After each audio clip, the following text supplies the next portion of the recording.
everyone, and welcome into the Nebraska Basketball Show presented by Bank of the West. With Fred Hoiberg, I'm Jessica Coody in for Greg Sharp. This week, well, into 2023 we go, and it is full speed ahead into conference play. The Huskers have played one of the toughest schedules in all of college basketball this season, and your players and coaching staff have said it since day one. It's a day-to-day mentality. It's one day at a time, and it sounds cliche, but there really is no other way to approach the gauntlet that is the Big Ten, right? Well, not only the Big Ten, but our non-conference slate.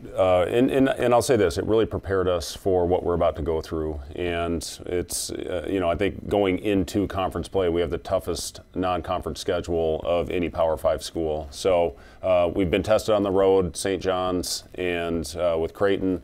And K-State essentially was a road game. So we played a lot of tough teams in hostile environments, and I think that will prepare us for what's ahead. 7 quad 1 teams. I think that was the most of any college basketball team, too.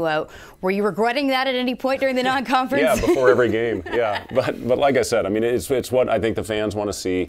The tournament in Orlando turned out to be 3 great teams that we ended up going up against. We got Derek back in the middle of that, which obviously has been a huge key for our team. He's so important for everything that we do, and we're going to need him and everybody here moving forward with the rest of our schedule. All right, well, we have a pair of wins to break down for you here on the show today, including a stellar defensive performance against Iowa inside Pinnacle Bank Arena. But up first, we're taking a look back at the Huskers' final non-conference game of the season against Queens. Keep it here. Welcome back to the Bank of the West Nebraska Basketball Show. The Huskers wrapped up non-conference play against Queens as a part of the battle inside the vault. And Huskers, the great start to this one, 11-0 run, and gotta love when C.J. Wilcher knocks down his first look at it. Yeah, they were going under on the dribble handoffs with C.J., so we talked about him being aggressive coming out of the shoe. That was, I think, our first basket, and we just kind of took off from there. We talked to our team about the importance. This was our last game heading into the break, and sometimes that's a trap game. And we got out to an 11-0 start. Great play by Sam there with Derek, good spacing, circling to the front of the rim. Good play here, CJ getting Derek involved, which had a size advantage and was very efficient in this one. But exactly what we had to do. We got out to a great start and then finished out the half. I think we were up 17 at the break. Lots of players getting in on the action in this one, including Keisei Tominaga off the bench. He had 15 and gets it going there with that long two. Yeah, Keisei kind of an end of the shot clock, had to force that one up, but it got to go him and it got him confident. And when Keisei's confident, we'll take him shooting any time. Good take by Emmanuel right there on a single side, being patient on it. Great job here with Derek on the roll. Good extra to get CJ that open one in the corner. I thought our spacing and our pace was excellent. We had a very efficient offensive game. And Emmanuel Bandamel, he had 10 points, 8 rebounds. I mean, you talk about just a guy that makes an impact every part of the floor. Yeah, whether he's scoring or not, he's still going to have a tremendous impact on the game. He just does so many things for us, makes up for a lot of mistakes on the defensive end, and it all starts with him. When we have Emmanuel guarding the other team's point guard, forcing their offense away, generally good things happen. Shot clock violation, lowest shooting performance of the season by Queens. That seems to be a theme for your team. They like to shut teams down on the defensive end. Well, I'll say this. Queens is a very good basketball team, and we knew that. You see their record 9-2 going into this game. I believe they're 11-4 right now, and they've got some really good, high-quality wins, including winning 3 games where they were bye games where they win it and beat teams. So, to come out again with the mentality, very important going into the break, and the start that we had. We coasted a little bit in the second half when we got a big lead, but we did enough early, to be able to sustain. Well, you mentioned it. Huskers out to a 17-point lead at half, 43-26. And again, you talked about it that Queens is a good team. You knew they weren't going to hand it to you on a silver platter going into the second half. And they can really shoot all across the board. All 5 of their guys can make shots, and those are dangerous teams to play against. All right. Well, we're back with more from second half action with Nebraska and Queens coming up right after this. Welcome back to the Bank of the West Nebraska Basketball Show. I'm Jessica Coody in for Greg Sharp this week. We picked things up in the second half with Nebraska and Queens. Again, a 17-point lead. And Sam Griesel really got things going. He had been struggling a couple games offensively, but he broke out in this one. Yeah, we thought we had a size advantage with Sam. Whichever the 3 guards went on him for Queens, we felt that we could take advantage of Sam's size on the block, and he did a really good job, not only scoring the ball but making plays. I thought he was very efficient for us, pretty much all night long. And again, when we're late in games, you saw it in the Iowa game, it's a luxury to have a guy that can back a player down and make plays from that mid-post area. And again, you had lots of players contributing 5 in double figures. That happens often with this team. And Derek Walker getting things going inside. That was Emmanuel Bandamel. But outscoring this team in the paint, another theme for this team. When you guys get it going in the paint, you like when that happens? Well, we have to. The way we're shooting the ball right now, we have to be able to manufacture points at the rim. And we've done a good job of that. And, even in our loss at Michigan State, I think we outscored them by 20 in the paint. We just could not put the ball in the basket from the perimeter. Again, these guys, we knew they wouldn't quit. Dangerous team. Here's Sam again going to work on that single side action. Great spacing by Wilhelm, staying underneath, keeping the middle clear for Sam to get to that little jump hook. Derek Walker with 13 points, 6 rebounds, and 6 assists in this game, too. Yeah, he's terrific. Again, you saw the play a couple plays ago where he hit Emmanuel, and we had a great double flood right there by Emmanuel and by Jawan. And again, Derek is, I think, one of the better playmakers, better passers, certainly in this league and maybe in the country for a guy that plays mostly at the 5 spot. So here's where we see Queens putting up a fight, making it close, but again, going inside to Jawan Gary to extend this lead. Yeah, another great slash by Jawan, and we need him to do that with Derek on the post. When he slashes, Derek does a great job finding him. And Jawan Gary, one of those players with in double figures, 11 points, 7 rebounds. Yeah, just, again, really complete game. We had a lot of guys that played all around the stuff, the stat sheet. It's what we want with balance with our group. And again, they come down, cut it to 10, and allowed us to just dribble the clock out right here. But, again, I was proud of our guys for coming out with the right mentality. Again, getting off to a good start was what won us this game heading into the break, gave us a good feel so our guys could have a good break at home. Riesel led the way with 16 points. Keisei Tominaga with 15, knocking down 3 threes. Final score 75-65 to close out non-conference.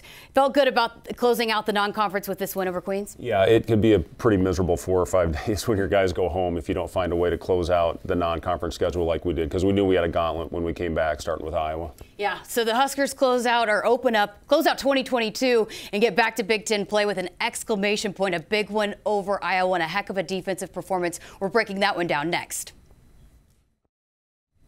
And welcome back into the Bank of the West Nebraska basketball show. The final game of 2022 was a huge one against Iowa, and the Hawkeyes came in averaging nearly 84 points per game to lead the Big Ten. Couldn't have asked for a better start by your team. Yeah, again, Derek bringing the ball down the floor. If we get action going on both sides and give him room to operate, and I think he got the first two baskets of the game for us, and he just does such a good job. Puts the defender in a very tough position at the 5 spot that they're really not used to guarding. Again, Sam with a good fake on the dribble handoff, getting him into the back down where good things happen. But, you're absolutely right, Jessica. The start we had defensively carried us through this game. Sam's good to see him aggressive, pulling up in transition. If they're going to back off of him, he needs to be able to make those shots. Right there, Chris Murray coming back after an injury on his foot. Heck of a player, but I thought even though he scored at some, it made life very difficult and made him take contested jump shots all night long. So we're about to see a 20-0 run by the Huskers. 7 players contributing to that here in the first half. Yeah, great play by CJ there. I love the little shot fake, and defender put his hand down and got him up in the air a little bit and was able to convert that. Good play by Denham, hitting Jawan. Coming in, great to see Jamarcus stepping out and knocking down a shot. We're going to need him in his perimeter shooting here the rest of the way. Great steal there by Derek on the baseline. The most offensive rebounded shot is the rim attempt for Derek cleaning it up. Little zone right here. Great little ball fake there by Emmanuel again to set CJ up, who had a huge game for us, knocking down perimeter shots. 13 points, 3 for 6 from 3-point. That's the kind of shooting performance. And speaking of right there, Sam knocking down another 3. Yeah, great footwork by Sam there. Another play, simple play, driving at the nail pitch, and Sam stepping up and knocking down a big shot. But I thought we made simple plays, Jessica. Right here, good job by Emmanuel. You see Derek's footwork. It's really, really good in the paint. And when you make simple plays like that, you play the right way, generally good things happen. Iowa with a couple of buckets here. But Huskers going to close out the half with a 12-point lead. Jawan Gary with a banked-in 3. He called the bank, right, on this one? Absolutely, yeah, 100%. Here it is, little fake handoff and going. And this is a huge play. This gave us a double-digit lead going into the break, a little momentum, and I thought we came out of the gate in the second half with the right mentality. So 12-point lead at half. What was the message? Well, when you come out and play so well in the first half, how do you back that up in the second half? Just jump on them. We had good momentum going, and if we could continue playing the way we were and sharing the ball and and defending and making it difficult, we felt that we could open up the lead, and that's important. You don't want to give a team confidence coming out of the break and halftime, and I thought we did a great job of that. All right, well, we've got second half action coming up right after this. Welcome back to the Bank of the West Nebraska Basketball Show. We're continuing to talk that big win over Iowa inside Pinnacle Bank Arena. Had a great first half and backed it up with a great start to the second half as well. Yeah, good strong take right there by Juwan, playing off 2 feet and getting a nice little floater. Good job coming out here in the sideline out of bounds. Great job by CJ. If they're going to go under, we really want him hunting shots. Great read by Emmanuel on the baseline out. They zone, and if they turn their head, we wanted to try to get them on a back cut right there. And then you just see the swarming defense and the rotations, just how crisp they were, flying off. Wilhelm, I thought you did a good job stepping in there. Didn't get the call, but that's how it was all night. When they did score, we really made them work for it. Love Juwan's stroke right there. You see how balanced he was. He's been working on that. Need to be more consistent with it. This is what we need out of him in that left corner. After he made that shot, they closed out with a little more urgency, which allowed him to get to that baseline side. But again, you see, really good job. Just don't want to allow that split. Heck of a play there by Rebraca. But, overall, again, like I said, the 50 points they had, I really thought we made them work for everything they got. That was the 2 points from Wilhelm Breinbach, but you were really pleased with his performance in the second half. He had 7 rebounds, 5 of those on the offensive end. I think he got 2 fouls in about a minute of action in the first half, but never hung his head. He kept battling and just offensive rebounds, made a lot of big plays. Great job in the break. How loud was it inside PBA right there? It was crazy. The roof blew off the place, and again, it was a lot of that because of the effort. This team is an easy one to cheer for because of how hard they play and compete. And, again, going back to Wilhelm, I just thought he gave so many good positive minutes. I thought he took not only that one charge, but another one. And those are huge plays, extended possessions on the offensive glass. And, even though he was 1 for 5, I thought he had a huge impact on that game. One thing we're not seeing a lot of here in these highlights are the performance on the glass. 54 rebounds, the highest total in a Big Ten game since joining the league in 2011, 2012. You had to be happy with that. Really happy with the glass and really happy with that play by Denham. And we talk a lot about our slogan this year is Respect 94. And, meaning when you're in between those lines, respect the game. And Denham going out there, even though we had a big lead there at the end and getting that block at the end, that's what it's all about. 66-50 the final, and that is 50 points, a season low for Iowa. Also held them to 26% shooting, also a season low. And you said that's one of the best defensive performances you've been a part of as a coach. Well, for sure, especially against a team that has that high octane of an offense and is high powered. They're top 10 in the nation in offense, and to be able to hold them to 26% and also hold them to 50 points. It was just a really, really good defensive performance. Proud of our guys. They came back from the break with the right mentality. We practiced on Christmas Day, which wasn't easy. We had no resistance, and I thought we had great prep heading into that Iowa game. All right, we got one final segment here with the coach. We're back with final thoughts and the Hy-Vee sounds of the game. Keep it right here.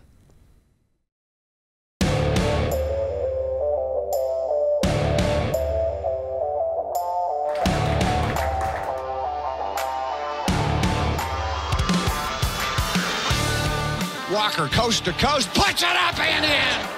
Free ball, up and down. Sammy, my boy. Pass left side, Wilcher with a pump fake. Now pulls up, takes that jumper. Got it! Free ball, Swishola. Ball down the floor, Griesel to Wilcher. Now to Gary, drives baseline. Double-handed dunk. He takes it right back. Here's a 3-on-1. Wilcher, the lob, and the dunk. Bang! That was a look at our Hy-Vee sounds of the game. Final segment here with Coach Hoiberg. Just about a minute left, and 6-1 so far on the season. You got to love that because that was very important for you and this team is to protect home court inside PBA. It is. It's one of the things you have to do if you have any chance of having success and having an opportunity to play in the postseason. I look at last year, for example, when you beat 3 really good teams on the road at the end of the year, you should be competing for a postseason berth. But we didn't take care of our home court a year ago. So, now it's about doing that and continuing on to that trend. We've had great support from our fans. We know we're going to continue to get that, and it's about going out and giving our fans something to cheer about and something to give them something to make them proud about how we play. All right, at Minnesota on Saturday. One quick key for that one. Yeah, it's always important on the road to get off to a fast start. It's an 11 a.m. game, so to be able to get off to a quick start and hopefully sustain that for 40 minutes. But those early ones, it's very important to get off to a quick start. All right, so up next at Minnesota, Saturday, 11 a.m. tip-off there, and then back at home Tuesday inside Pinnacle Bank Arena against Illinois with an 8 o'clock tip. All right, that's going to do it here for the Bank of the West Nebraska Basketball Show. Thanks to our crew here at Husker Vision. For Fred Hoiberg, I'm Jessica Coody. Thanks for watching.